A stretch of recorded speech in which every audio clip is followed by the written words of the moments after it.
반갑습니다. 송주준입니다. 요즘 들어서 이재명 후보 지지자들이 굉장히 신났다라고 합니다. 그도 그럴 것이 지지율을 보시게 되면은 윤석열 후보는 계속해가지고 상승세가 유지가 되고 있고 이재명 후보가 하락세가 유지가 되고 있는데 이게 어떻게 된 것인지 윤석열 후보 개인과 관련된 논란이 터져야 되는데 그 논란은 터지지 않고 이재명 후보와 관련된 논란만 터지다 보니까 계속해가지고 답답한 이런 심정을 가지고 있다가 드디어 윤석열 후보 쪽에서 한 가지가 터졌다라는 거죠. 특히나 지금 논란이 되고 있는 게 R200이라고 하는 논란입니다. 이 발음을 똑바로 잘해야 되는데 제가 처음에 이 얘기를 듣고 RB100 그건 줄 알았습니다. 터미네이터 잘 아시죠? 그쵸? 그 RB100인 줄 알았는데 그게 아니라 RE100이라고 하는 겁니다. 한번 봐야 되겠습니다. 이번 토론을 놓고 여당 쪽에서는 드디어 터질 게 터졌다. 드디어 윤석열이가 이렇게나 무식하다라는 게 드러났다. 난리가 났다라고 하는데 도대체 어떤 내용인지 같이 한번 보시죠. 어쨌든 들어가는 비용과 수익을 정확히 가늠하고 설계하신 거는 맞습니까? 지금 말씀하신 거 저번에 제가 일부러 국감 제가 자청해가지고 이틀 동안 정말 탈탈 털다시피 검증했던 사실이고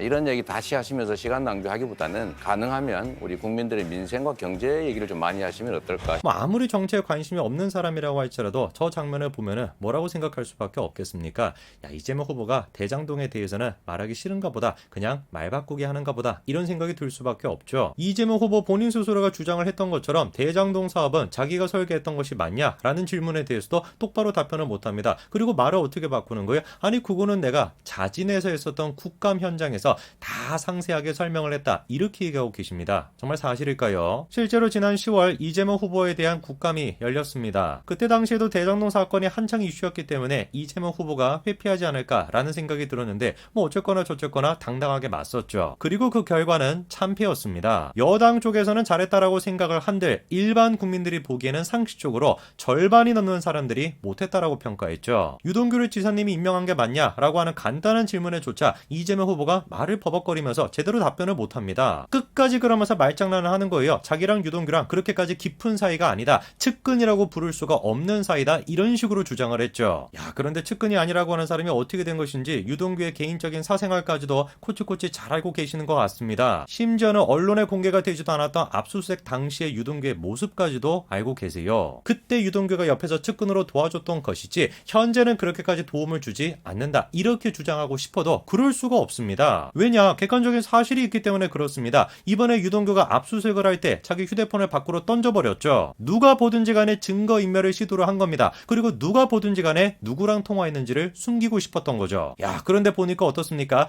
압수수색이 있기 직전에 이재명의 측근과 수십 번이나 통화를 했었던 겁니다. 통화를 했다라고 하는 객관적인 사실이 있는데 해명하는 게 어때요? 이재명이랑 똑같은 겁니다. 친분이 없다, 말도 안 되는 주장을 하는 거예요. 그리고 또 어떤 사람은 아예 그냥 거짓말을 해버리는 거 아닙니까? 통화한 적이 없다라고 하더니만 정상적인 통화였다, 이런 얘기를 하죠. 다른 거 다 제쳐놓고 이재명 후보는 한 가지만 답변을 해보세요. 측근이 아니라고 하는 사람이, 별로 그렇게 신경을 쓰지 않는다라고 하는 사람이 어떻게 압수수색 직전에 언론에 보도가 되지도 않았던 유동규의 행적까지도 정확하게 알고 계셨습니까? 누가 보든지 간에 이재명의 측근이었던 사람들이 지시를 내렸다, 이렇게밖에 국민들이 의심할 수가 없는 거죠. 야, 근데도 어떻게 된 것인지 이재명 후보님은 대장동과 윤석열 두 사람을 엮으려고 하는 것 같습니다. 그 근거가 뭔지를 보니까 우리 윤 후보님 보고 내가 한마디만 하면 윤 후보 죽는다. 아니 근데 웃긴 거 아닙니까? 지금까지 민주당 쪽에서, 여당 쪽에서 김만배 씨 정약회계사의 녹취록에 대해서 어떤 반응을 보였는데요. 김만배 씨와 정약회계사의 녹취록에 들어가 있던 내용, 그 내용이 사실이 아니다라고 주장해왔던 사람들이 이재명 후보 쪽에 있는 사람들 아니었습니까? 그런데 그 녹취록, 그렇게나 자기들이 부인해왔던 그 녹취록에 한 가지 멘트 들어가 있는 거, 그거를 가지고 지금 윤석열 후보랑 김만배 두 사람이 연관돼 있는 거 아니냐, 이렇게 주장하고 있습니다. 녹취록에 들어가 있는 한 가지 문장 가지고 그렇게 주장하시기 전에 이재명 후보님은 먼저 이거부터 답변해 보시기 바랍니다. 저희는 그분의 행정 지침이나 이런 걸 보고 한 거기 때문에 저희는 시가 내놓은 정책에 따라서 공모에 진행한 것이라고 생각합니다. 물론 이재명 후보가 윤석열 후보랑 대장동을 엮으려고 했던 게 저거 한 가지만 얘기했던 건 아닙니다. 윤석열 후보 아버지에 대한 얘기까지도 꺼냈었죠. 근데 윤 후보님은 부친의 집을 그 관련자들이 사주 사줬지 않습니까? 그것도 이익이잖아요. 우선 일단 팩트체크를 조금 해봐야 됩니다. 이재명 후보가 주장을 하는 것처럼 대장동과 관련돼 있는 사람들이 윤석열 후보의 아버지에게 아파트를 사줬다라는 식으로 얘기하는데 저거는 팩트가 아니죠. 실제로 윤석열 후보의 아버지를 두고서 최근에 논란 한 가지가 터졌었습니다. 관련된 사람은 김만배 씨 본인 스스로가 아니라 김만배 씨의 누나였습니다. 김만배 씨의 누나가 어떻게 된 것인지 굉장히 많은 부동산들을 사들였었는데 하필이면 그렇게 사들였던 주택 중에 한 가지가 윤석열 후보 아버지가 가지고 있던 주택이었던 거죠. 그런데 이제 저거를 가지고 윤석열 후보의 아버지가 뭔가 다른 속셈이 있어가지고 시세보다 싼 가격으로 계약을 했던 거 아니냐, 다운 계약서를 작성했던 거 아니냐, 이런 식의 논란이 있었습니다. 그런데 그거는 다음 같은 계약서를 통해서 사실이 아니라는 게 확인이 됐죠. 분명히 윤석열 후보의 아버지는 뭐를 지급했습니까? 부동산 중개료를 지급을 했습니다. 계약서를 통해서 분명히 확인할 수가 있죠. 윤석열 후보의 아버지가 저 사람들이 주장하는 것처럼 개인적으로 김만배 씨의 누나와 다른 목적이 있어가지고 다운 계약서를 작성하고 그런 식으로 거래를 했던 것이 아니라 누구를 통해서 했다? 부동산 중개인을 통해서 합법적으로 했다라는 걸 확인할 수가 있습니다. 무슨 뭐 직접적인 수혜를 입었다 이런 것도 있는 것도 아니고 그냥 구매했던 사람이 김만배 씨의 누나였다. 그거를 가지고 저렇게 엮는다.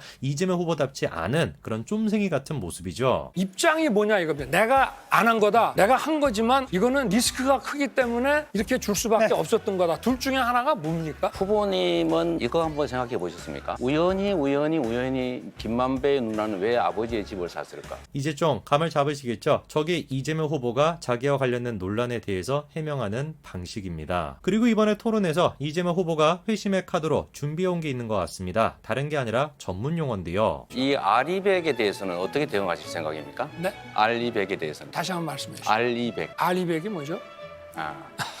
첫 번째로 꺼내든 카드가 바로 RE100이라고 하는 겁니다. 그런데 저걸로는 부족했는지 두 번째 카드까지 준비해가지고 오셨어요. EU 텍소노미라고 하는 새로운 제도가 논의되고 있는데 여기에 대해서 원점 문제를 어떻게 대응하실 생각입니까? 아니 EU 뭐란 건 저는 막 들어본 적이 없으니까 좀 가르쳐 주시고요. 그러면 제가 설명해서 네네. 말씀드릴게요. RE100 요거 한 가지를 꺼내 들었고 그리고 두 번째로 꺼내든 게 EU 텍소노미라고 하는 것입니다. 그 두 가지가 뭐냐? 알 필요도 없습니다. 그냥 뭐 원전과 관련된 대한민국의 비전이 어떨 거라고 생각을 하냐, 그리고 친환경 정책가 어떤 것들을 생각하고 있냐, 이렇게 물어보면 되는 것인데 굳이 뭐 하는 거예요? RE100 그리고 EU 텍소노미 이런 식의 전문 용어를 끌고 와가지고 얘기하고 있습니다. 저거에 대해서 비판을 아주 강렬하게 하셨던 분이 계시는데 그게 바로 누구냐? 유시민 이사장이죠. 한마디로 뭐라는 겁니까? 쉽게 알아들을 수 없는 말을 쓰는 거는 일종의 사기를 치는 거라는 거죠. 근데 제가 깜짝 놀랐던 게 뭐냐면 이재명 후보를 지지하는 사람들은 RE100이 무엇인지 EU 텍소노미가 무엇인지 정확하게 알고 계시는 것 같아요. 그래가지고 그거를 어떻게 대통령 후보가 모를 수가 없냐, 이렇게 지금 조롱을 하고 계시는데 보십시오. RE100 뭔지 잘 아시는 것 같습니다. 그런데 어떻게 된 것인지